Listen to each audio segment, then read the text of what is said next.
Mivelatra amin'ny sehatra maro moa ity fivoriana lehibe fivorian'ny francophonie tanterahana eto Madagasikara ity tao anatin'ny andro voalohany ny sokafan'ny village de la francophonie dia mbola vitsy ireo teratany vahiny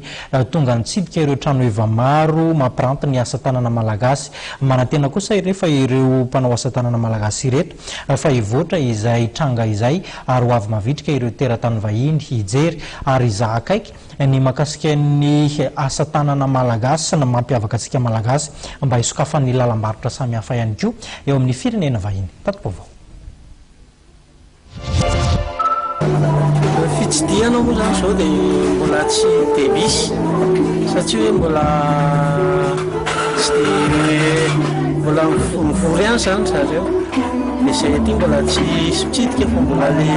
ary amin'ilay grande société ary zany mbola mitsidika fa izay aty dia mbola tsy dia misy mitsidika fa hoe androany zany tena hisy mitsidika izay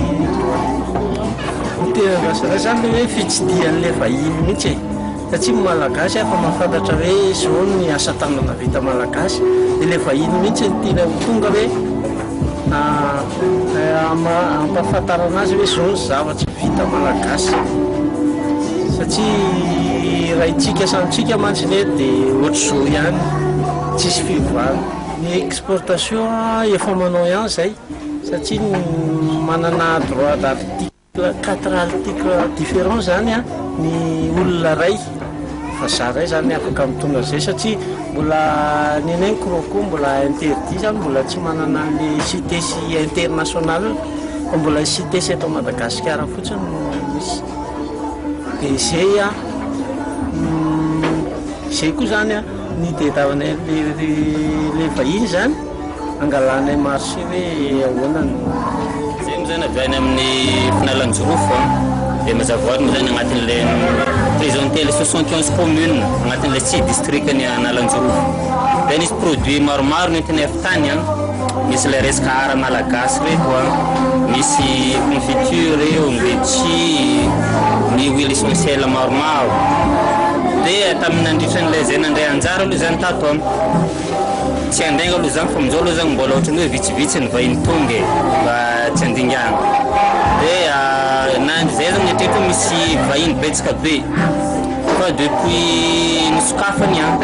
ohatrany hoe mbola tsika samy gasy ihany zany no tena hoe client potentiel fa ny vazalo azo saina amin'ny ratsan-tanany raha hoe nividy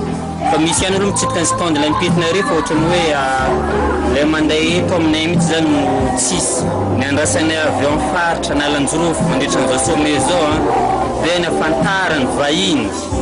ny zavatra rehetrarehetra misy any amin'ny faritra nalan-jorofo tsy offeny riveste na hoe sony ranovony fotsiny fa anatin'le 6 district mihitsy hoe dia anatin'le 71 commune eo dia tsy ny vahiny ray fotsiny fa tiana koa ny malagasy local eto mba mahafantatra ny zavatra misy any dia ny zavatra tegna andrasanay ato amin'ilay stand reo zany mazava ho azy mba tsy hiditra perte amin'ilay varotra ataonay ato satria misy entina avy lavitra reo misy avy any Maroantsetra reo misy avy any Mananara reo misy avy any Sainte Marie reo misy avy any Soneranivongo dia ny frais de transport moa fa tsy resahana tsony ny participation atao amin'ny stand fa tsy resahana tsony fa